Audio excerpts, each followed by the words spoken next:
If you're a regular viewer of my channel, you will be more than aware that I pride myself on my ability to not swear and to not personally attack anybody I'm covering. I attack the idea rather than the person. And today's video will be no different. Now, thanks to Scimandan, I have recently become aware of a guy called Barnabus Nagy. I hope I'm saying his name correctly, although I don't actually care.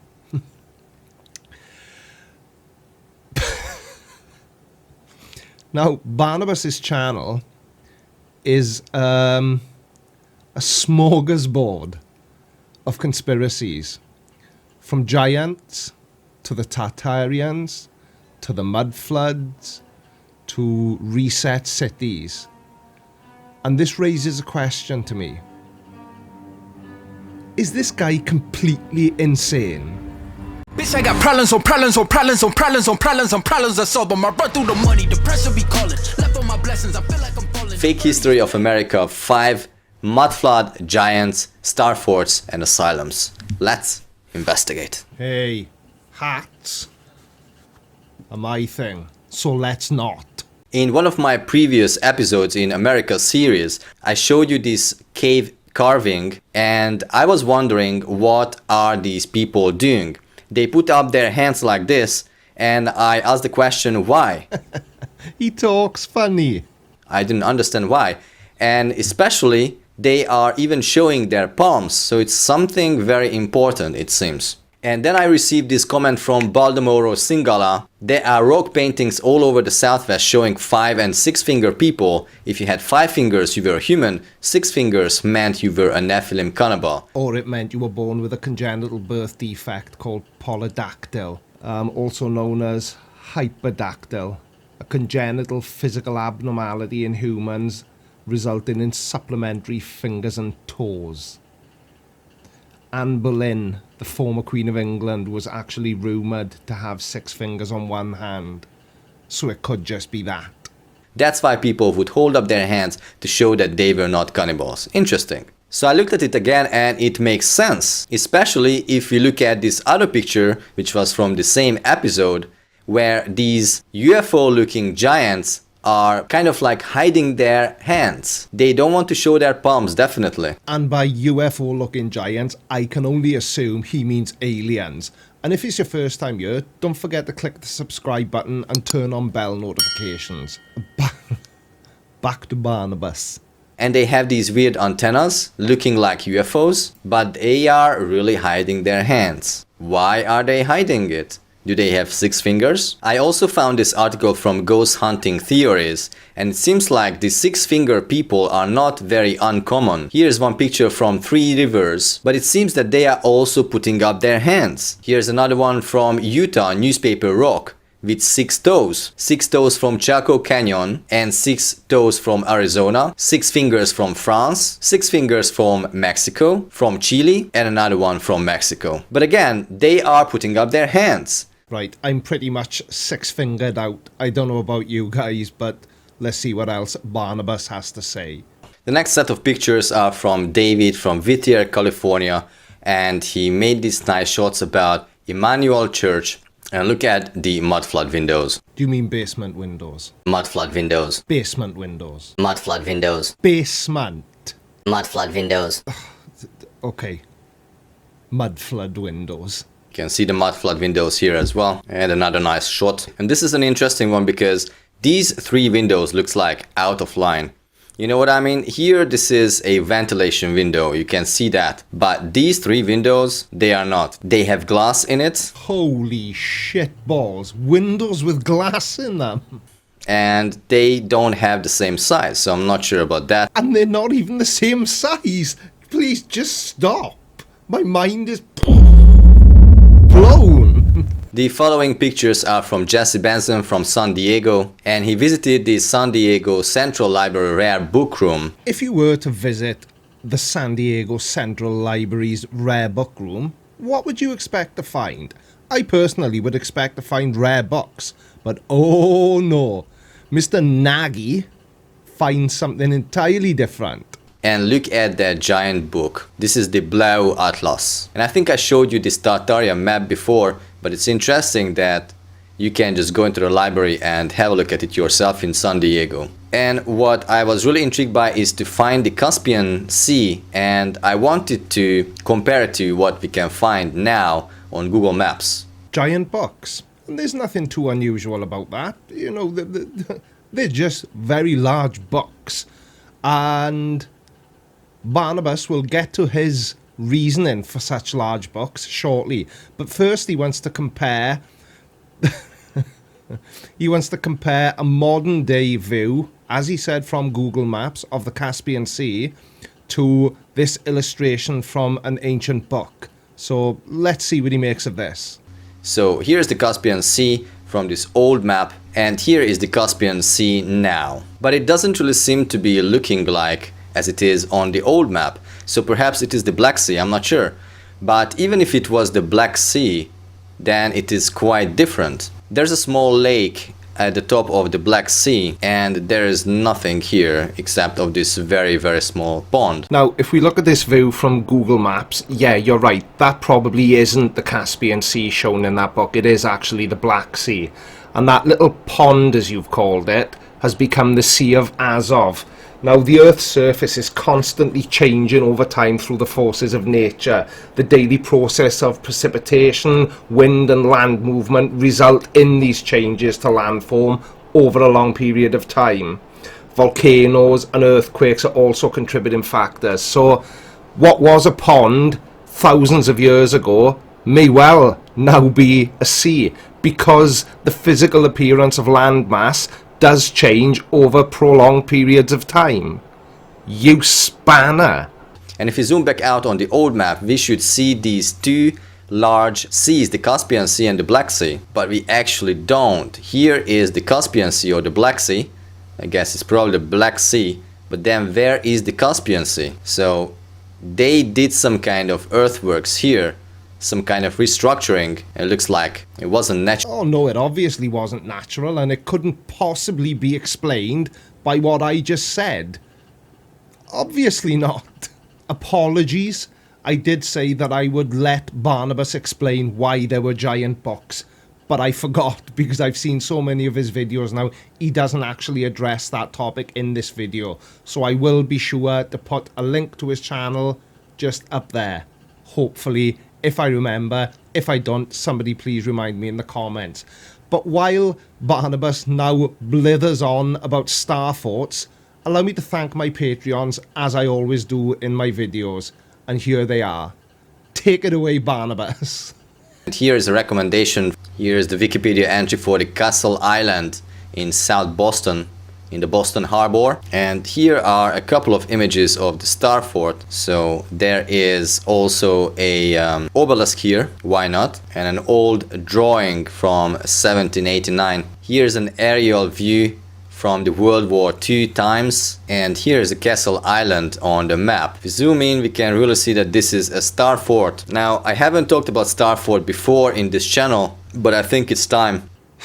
Oh, Barnabus. You do realise not everything has to have a conspiracy behind it.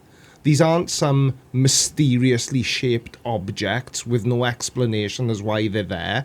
It's actually really easy to find this information out. And why conspiracy theorists like you insist on taking the alternative, ridiculous explanation and running with that rather than actually looking at what they are, it just baffles me. So, star forts, or Tres Italiane, as they were first known because they originated in Italy, is a fortification in the style that evolved during the age of gunpowder when cannons came to dominate the battlefield. They were first seen in the 15th century in Italy, hence the name. Passive ring-shaped fortifications of the medieval era provided vulnerable to damage or destruction by cannon fire. Hence the new shape, because it eliminated the blind spots. There's no big mystery. That's it. It was just a concept developed to further assist in protecting the forts. Simple. You know, I think no one can really say 100% what they are for. But I just did. and it literally took me 5 seconds to find it out. It was easy. So what we can say is only a guess, and I'm going to tell you my opinion.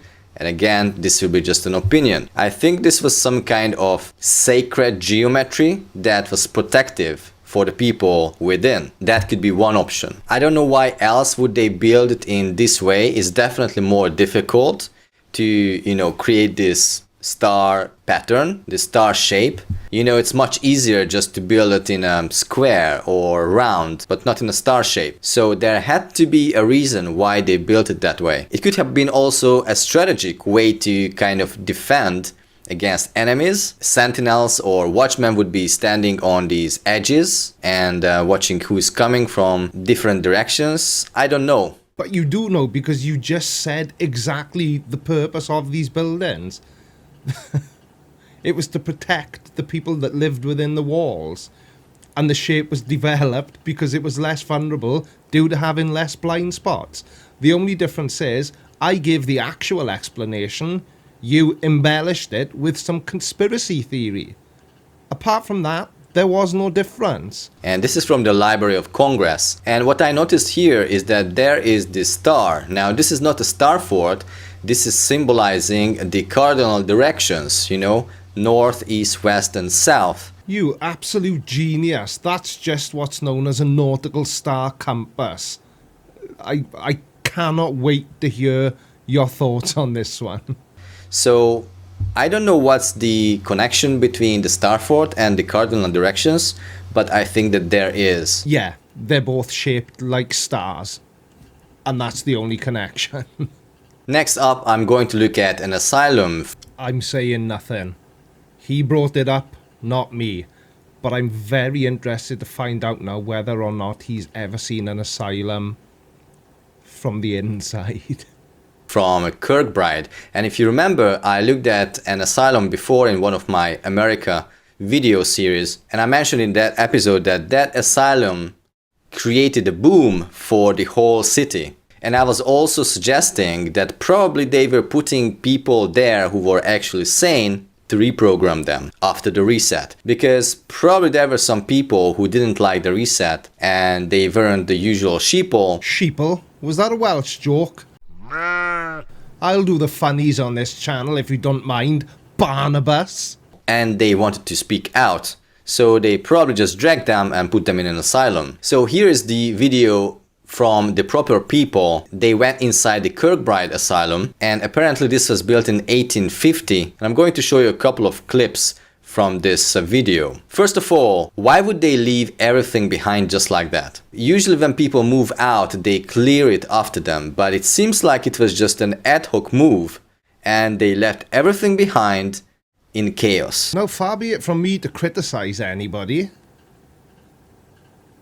but I don't suppose there's a huge market for used asylum furniture, is there, Barney? Look, even the curtains are up. And of course we can see mud flood windows on the ground level. Basement windows. And also a dome. Here's another bummer. Bummer? They just left this wheel bed just outside of the asylum. You know, like they really didn't care. And they left the toilets there. Oh, they left a stretcher behind and they forgot to pack the shitters. And on the board we can see discharge planning and community contact and church. What were they playing with here? Then they found this ancient tech and they didn't know what this is. I don't know what this is. So if you do know, please let me know in the comments below. What the fuck is this? And they left the clothes behind in boxes? Why did they hurry so much? So basically the Kirkbride facility was opened in the early 19th century to try and alleviate some of the problems they'd had with people suffering from mental health conditions being ill-treated. But it didn't take long. It was in the 50s and 60s that these facilities, and there were hundreds of them, you know, built in the early 19th century, before they all became overpopulated, squalid, filthy, dirty places. And most of them were shut down for that exact reason. And a lot of them, interestingly enough, have since been converted. There are some that just stand in ruins, like this facility showing now. But interestingly, some of them have been converted into condos and other such buildings. So Barney, if you're looking for a move, maybe you could could buy a condominium in a nut house. How does that sound?